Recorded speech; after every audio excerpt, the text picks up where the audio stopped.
ఆహ్వానాన్ని మన్నించి ముఖ్య అతిథిగా విచ్చేసినటువంటి వారు అన్నట్టు మంచి కళాకారులు, వక్త, మంచి వ్యక్తి కందుల దుర్గేష్ గారికి, అదేవిధంగా వేదికను అలంకరించినటువంటి తెలుగుదేశం, జనసేన, బీజేపీ నాయకులకు, కార్యకర్తలకు, మండుటెండలో భుజాల పైన బరువైన కెమెరాలను మోస్తున్న పాత్రికేయులకు,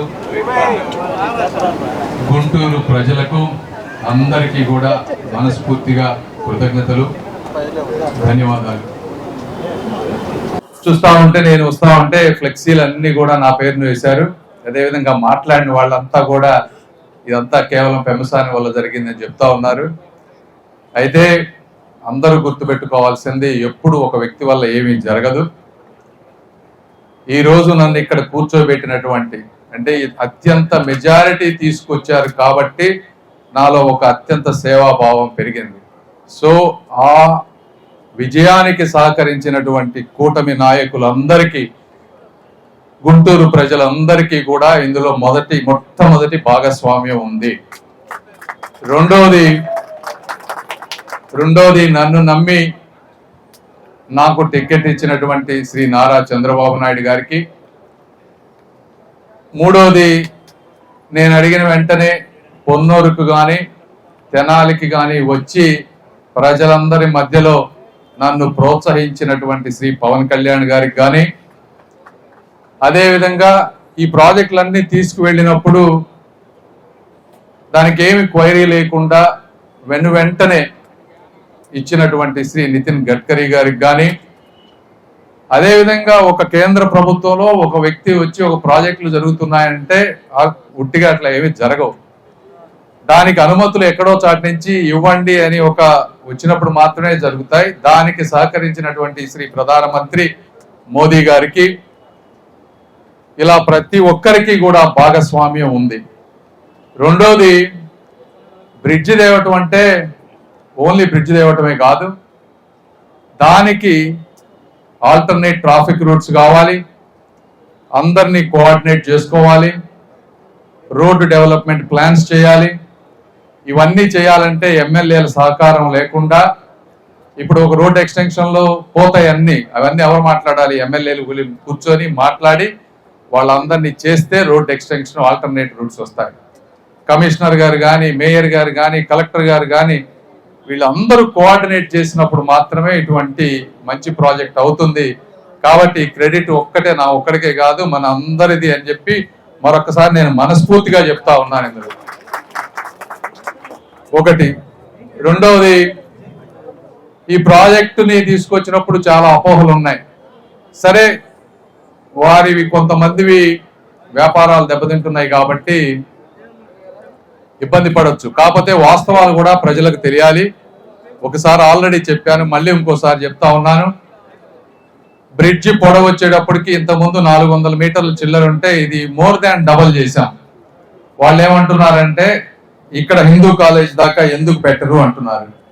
హిందూ కాలేజ్ దాకా పెడితే అది జంక్షన్, అక్కడ వచ్చి బ్రిడ్జి కనుక ల్యాండ్ అయితే ట్రాఫిక్ అంతా జామ్ అవుతుంది. అదే విధంగా లెఫ్ట్ సైడ్ వెళ్ళేటువంటి నార్త్ సెంటర్ కి ఫ్రీ లెఫ్ట్ పోతుంది. అందుకని ఆ జంక్షన్ కి 100 మీటర్ల దూరంలో ఫ్రీ లెఫ్ట్ నార్త్ సెంటర్ దగ్గర ఇబ్బంది లేకుండా అక్కడ వరకు కుదించాం. ఒకటి. రెండవది, అండర్ పాస్లు 3 ఇచ్చాం. 4th line, 5th line GGH దగ్గర. అవన్నీ కూడా 40 నుంచి 60 అడుగులు ఉన్నాయి. అటు నుంచి ఇటు నుంచి వెళ్ళడానికి ఎటువంటి ఇబ్బంది లేదు. మూడోది, RUB కట్టమంటున్నారు. ఇది 70 సంవత్సరాల క్రితం కట్టినటువంటి బ్రిడ్జ్. ఈ రోజున RUB కడితే అదేదన్నా జరగరాంది జరిగితే కొన్ని 100 ట్రైన్స్ పోతాయి ఇక్కడ.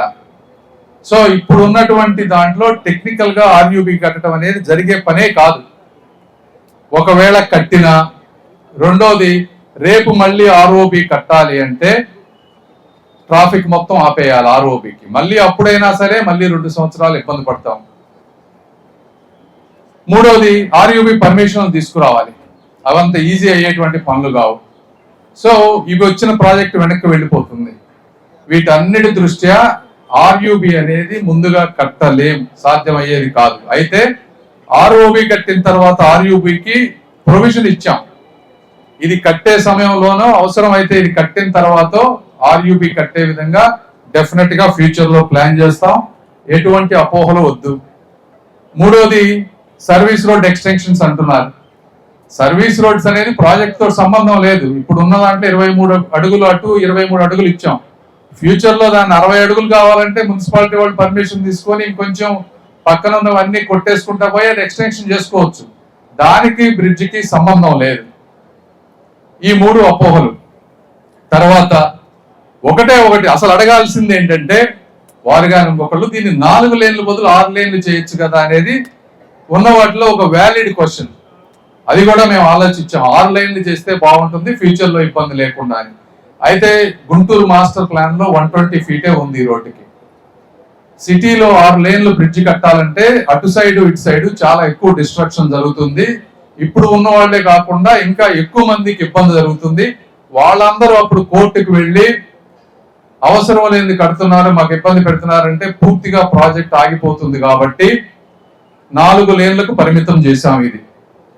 ఇది కాకుండా సిటీలో నుంచి డైవర్ట్ చేయడానికి ఎటువంటి అవసరమైన రోడ్డు అయినా సరే ట్రాఫిక్ అవన్నీ క్లియర్ చేస్తా ఉన్నాం. ఈ రోజు ఇన్నర్ రింగ్ రోడ్ ఉంది. రామాంజనేయులు గారు చొరవ తీసుకొని అవన్నీ కూడా క్లియర్ చేస్తా ఉన్నారు. ఇంకొక వారం 2 వారాల్లో కమిషనర్ గారు మేయర్ గారు రామాంజనేయులు గారు కూర్చొని ఇన్నర్ రింగ్ రోడ్ కాంట్రాక్టర్ కూడా రెడీగా ఉన్నారు. మనం ఆ ఇల్లు కనుక తొలగించి ఇస్తే రోడ్డు ఇమీడియట్ గా విత్ ఇన్ 1 to 2 months లో రోడ్డు వర్క్ స్టార్ట్ అవుతుంది. అది కూడా దాదాపుగా 5-6 నెలల్లో కంప్లీట్ చేపించే బాధ్యత కూటమి ప్రభుత్వం తీసుకుంటుంది. ఇవి కాకుండా ఇప్పుడు మీరు నంది వెలుగు బ్రిడ్జ్ ఉంది, అది ఆల్రెడీ టెండర్స్ కి వెళ్ళినాయి. 6వ తారీఖు అంటే నిన్నే లాస్ట్ రోజు అయి ఉంటుంది. టెండర్స్ 2-3 రోజులు ఓపెన్ చేస్తారు. దాని వరకు కూడా ఇంకా 1 to 2 months లో స్టార్ట్ అవుతుంది. మిగిలిన 2 బ్రిడ్జెస్ కూడా ఈ రోజు టెండర్స్ కి వెళ్ళినాయి 2 days బ్యాక్. అవి కూడా వచ్చే 2-3 నెలల్లో రోడ్డు వర్క్ స్టార్ట్ అవుతుంది. సో ఈ 4-5 బ్రిడ్జిల వర్క్ అంతా కూడా తప్పనిసరిగా వచ్చే 2 సంవత్సరాల్లో జరుగుతుంది. ఈ శంకర్ విలాస్ బ్రిడ్జ్ వచ్చేటప్పటికి ఇంకొక అపోహలు ఏంటంటే ఇది 3 సంవత్సరాలు పడుతుంది, 3 సంవత్సరాలు నరకం చూస్తారని చెప్తా ఉన్నారు. మీరు ఒక్కటే గుర్తుపెట్టుకోండి, ఈ గుంటూరు చుట్టుపక్కల ఆంధ్రప్రదేశ్ లో అత్యంత ఫాస్ట్ గా కట్టే బ్రిడ్జ్ శంకర్ విలాస్ బ్రిడ్జ్ అవుతుంది. ఎటువంటి అపోహలు అక్కర్లేదు. దాని విలువ కాంట్రాక్టర్ గారికి కూడా చెప్తా ఉన్నాం. ఇది నిత్యం వారికి తెలుసు. వారు కూడా ఈ ప్రాంతం నుంచి వెళ్ళిన వాళ్లే. ఇది ఎంత ఇబ్బందికరమైన బ్రిడ్జ్. వారు కూడా రాత్రి పగలు పనిచేసి, నేను టైం లైన్ చెప్పదలుచుకోలేదు కానీ మీరే చూస్తారు. సాధ్యమైనంత ఫాస్ట్ గా చేపించే బాధ్యత. ఇంకోటి అందరూ నాకు దీన్ని కర్త కర్మ క్రియ అంటా ఉన్నారు. ఇంజనీర్ గారు చిన్న తప్పు కూడా జరగకూడదు, చిన్న తప్పు జరిగినా మొత్తం నా మీద వేస్తారు. కాబట్టి ఎట్టి పరిస్థితుల్లో మీరు క్వాలిటీకి దేనికి కూడా రాజీ పడకుండా అది చేయాల్సిన అవసరం ఉంది. చేస్తానని ఆశిస్తా ఉన్నాను. ఇవి కాకుండా యాక్చువల్ గా ఈ బ్రిడ్జి 2-3 వారాల క్రితమే స్టార్ట్ చేయాల్సింది. ఈ బ్రిడ్జి తీసుకొచ్చిన 6 నెలల్లో ఎప్పుడు లేని విధంగా మీరు ఒకటే గుర్తుపెట్టుకోవాలి. ఒకసారి బ్రిడ్జ్ వచ్చిన తర్వాత యాక్చువల్ గా శంకుస్థాపన జరగడానికి 10 నుంచి 13 స్టెప్స్ ఉన్నాయి.